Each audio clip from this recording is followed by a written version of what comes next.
document structure based text splitting. As the name suggests, sometimes the documents have many different kind of structures. For example, you may have HTML code written or Python code written. So if you have that kind of large code written, that cannot be split into chunks in the style or in the way which I did using the previous methods. In those kind of cases, you have to apply different strategy. So in this video, I will be going to discuss that. So this is what I have written under document structure based text splitting, that when we work with large text like long code files, so you may have Python code, Java code, JavaScript code, HTML code, etc. We can't just feed the whole thing into the LLM. So the whole code we cannot feed it because it's too big, it has a memory limit, and it will not give the very good results. So all these limitations I have already told you. That is why we need to do the splitting into chunks. But you should not do splitting randomly. Let's say 500 characters and just split it. So because of it, what will happen? You will break the important structure. Because if I talk about a Python language, you have class, you have functions, you have for loop. So there are many different kind of structures are there. So we want that all the important structure should be in a single chunk. Like for example, I can't break the for loop in two separate chunks. I want to keep it in a single chunk. I don't want to break the class from the middle and put it in different chunks. So this is what I have written: half a function in the Python, half an HTML tag. So half of the function of the Python is in different chunk and half is in different chunk. Similarly with HTML tag. So I don't want these things. So what will happen if you do that kind of thing? This will make the chunks harder to understand for the LLM. So this time I have to do document structure based text splitting, and this document structure based text splitting will be done with the help of same class which I used in the previous case, which is recursive character text splitter. But I will change the code a little bit through which I can manage the splitting of special codes, or you can say special document structure. Let me give you the example of Python code. So in the Python code, you will have a class, right? You may have different definitions. So what it will do first, you see, it will split the chunk between the classes. But if the class is too big and it is not possible, then it will try to break the chunks between functions. And if still the code is very big, then it goes down to lines, words, or characters. So now I will show you this with the help of an example. So I go to chunkwiz.up.railway app, and here you see I have written one Python code, and this is a class which has two functions inside it. Then these are two functions which are outside the class, and then you have some other execution code which is written.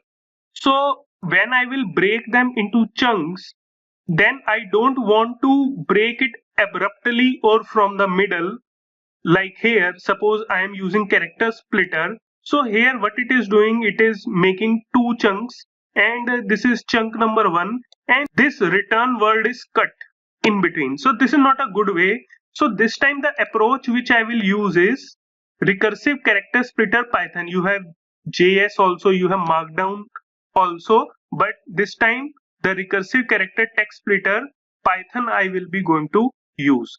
So when I use this one, and let's say I make this chunk size, let's suppose 150, then you see how it is making the chunk. So you see this is a class and this is the end of the class. So this chunk is created. Then this is just a comment. So for the comment, it has created a second chunk. Then this is a function. For the function it has created a different chunk. For another function it has created one more chunk, and for rest of the code it has created a separate chunk. So it has created 5 different chunks, and it has properly created the chunks based on the document. So class is separated with the functions, and functions are separated with the rest of the code. So that's very good. So now you see what I will do. I will implement this in Visual Studio. So I have already created document structure based text splitting, and here I will use the same class which is recursive character text splitter. So I will write from LangChain dot text splitter import recursive character text splitter, and also I will include one more class which is called language. Now I will be going to use my code, and my code is this. So I will copy this code which I want to split. So I go there and paste it here. The whole code I have pasted in triple quotes. So that's fine. So last time you remember I just call the recursive text splitter class like that and set up the values of the attributes inside it. But this time what I will do, after that class I will use a function which is called from language. Now this is a change which I have done if I compare my code with the previous code. So what this from language will do, it will create the splitter object which will be based on specific language. Let me write here, from language will return splitter object which is based on specific language. So here the specific language which I am using is Python. So what I will do in the from language, you see I am getting one attribute which is language. So I just put language is equal to language class dot Python. So there are so many languages which are available, you can see, and I will choose the Python. This language class I have already imported in the beginning. I can show you here. So this is the language class which I have already imported from LangChain.TextSplitter. So that's fine. After this I have to give chunk size. So I will give 150 as chunk size, and chunk overlap is 0. So these are the settings which I have done, and I will equate it with the splitter object. So this time this splitter object is based on a specific document structure. So let me just put this code in different lines. So I just hit enter here and enter here. After this, you see rest of the step will remain the same, that I have to write splitter dot split text, and I will be going to pass the text. So the text is equal to this code variable. So I will write here code, and it will be going to return me list of chunks, as you know.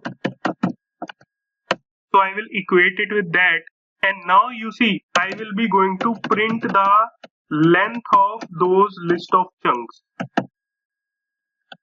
and I will execute this code. So I got 5 chunks, and if you remember, here also I got the 5 chunks. I have given the same chunk size which is 150 here also. If you want to print all list of chunks, so I just copy the code, paste it here, and let me just comment this particular print statement, and here I am just displaying all the chunks. So here this is the first chunk, and this is the end of the first chunk. Then from here second chunk starts. This is the end of second chunk. Then here third chunk starts and this is the end of third chunk, and this is the fourth chunk. Here it ends and this is the last chunk. So that's fine. If you want to see a particular chunk, just put 0. So you see, if I print it now,